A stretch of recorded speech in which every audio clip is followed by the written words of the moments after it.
তো বাংলা শিক্ষা পোর্টালের যে সহযোগী পোর্টাল অর্থাৎ স্কুল ম্যানেজমেন্ট সিস্টেম, যেখানে মার্কস আপলোড করা হয়, তো হলিস্টিক রিপোর্ট অনুসারে যে মার্কস এন্ট্রি সেই পোর্টাল কিন্তু লঞ্চ করেছে এবং খুলে গেছে।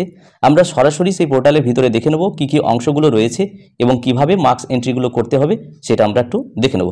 তো প্রথমেই এখানে যেটা রয়েছে, টিচার্স এন্ড থেকে লগ ইন করা, স্কুল এন্ড থেকে এবং অ্যাডমিনিস্ট্রেটর এন্ড থেকে লগ ইন করার যে অপশনগুলো রয়েছে, আমরা সরাসরি স্কুল এন্ডে গিয়ে এই লগ ইনটা করে নেব।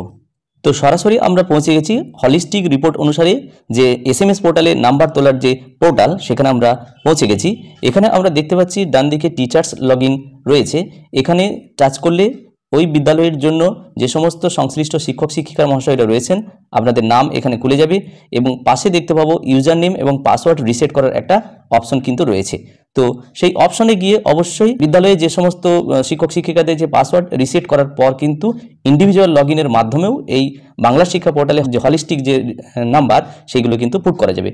তো আমি আমার ক্ষেত্রে বলি, সমস্ত শিক্ষক শিক্ষিকাদের কিন্তু আমি একটা কমন পাসওয়ার্ড রেখেছি, যাতে করে অ্যাক্সেস করতে সুবিধা হয় এবং যে কোনো উপায়ে এই নাম্বার পোর্টালে তোলা যায়।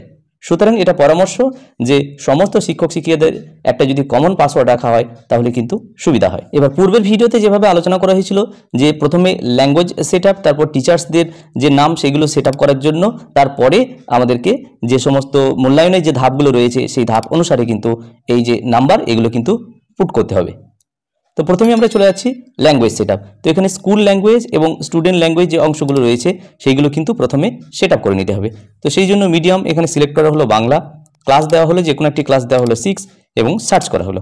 সার্চ করার পর এখানে প্রয়োজনীয় যে সমস্ত ফার্স্ট ল্যাঙ্গুয়েজ, সেকেন্ড ল্যাঙ্গুয়েজ যেগুলো রয়েছে এগুলো দেওয়ার পর এখানে সেভ করতে হবে। সেভ করার পর কিন্তু ল্যাঙ্গুয়েজ এভাবে সেট করে নিতে হবে। এরপরে আসছি ECA অপশন, অর্থাৎ ক্লাস টিচার যে অংশটা রয়েছে সেটাও কিন্তু একই উপায়ে এটা কিন্তু আগে সেট করে নিতে হবে। তো এখানে দেখতে পাচ্ছি একাডেমিক ইয়ার 2025 বাংলা মিডিয়াম ক্লাস, এখানে দেওয়া হলো যে কোনো ক্লাস 7, সার্চ করে নেওয়া হলো। এখানে আমরা দেখতে পাচ্ছি ক্লাস টিচারদের নাম ডান দিকে এখানে শো করবে এবং ABC যে সেকশন রয়েছে সেই সেকশন অনুসারে কিন্তু টিচারদেরকে সিলেক্ট করতে হবে। তো ধরে নিচ্ছি যে কোনো একজন টিচার আমি সিলেক্ট করার পর A সেকশনে দিলাম, অর্থাৎ ক্লাস 7-এর A সেকশনে এই সংশ্লিষ্ট টিচারকে ক্লাস টিচার করা হলো।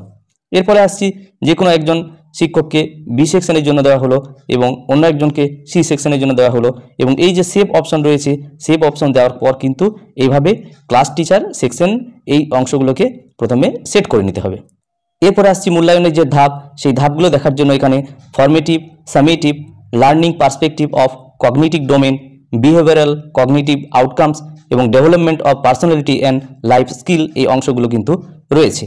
তো আমি যদি যাই লার্নিং পার্সপেক্টিভ এই অংশে যদি যাই তাহলে আমরা দেখব এখানে যে সমস্ত অংশগুলো রয়েছে সমস্তগুলোকে কিন্তু ফিল আপ করে নিতে হবে। তারপর বিহেভিয়ারাল কগনিটিভ আউটকাম BCO, এখানে গেলেও ঠিক ওই একই রকমভাবে এগুলোকে ফিল আপ করে নিতে হবে। যাই হোক, মোটামুটি এই ভিডিওর মাধ্যমে একটি ধারণা দেওয়ার চেষ্টা করলাম। যদি ভিডিওটি ভালো লাগে এবং কাজে লাগে তাহলে অবশ্যই লাইক, শেয়ার এবং কমেন্ট করা যেতে পারে এবং চ্যানেলে সাবস্ক্রাইব না থাকলে নিত্য নতুন আপডেট পাওয়ার জন্য চ্যানেলটি সাবস্ক্রাইব করে রাখা যেতে পারে। সকলে ভালো থাকুন, সুস্থ থাকুন, ধন্যবাদ।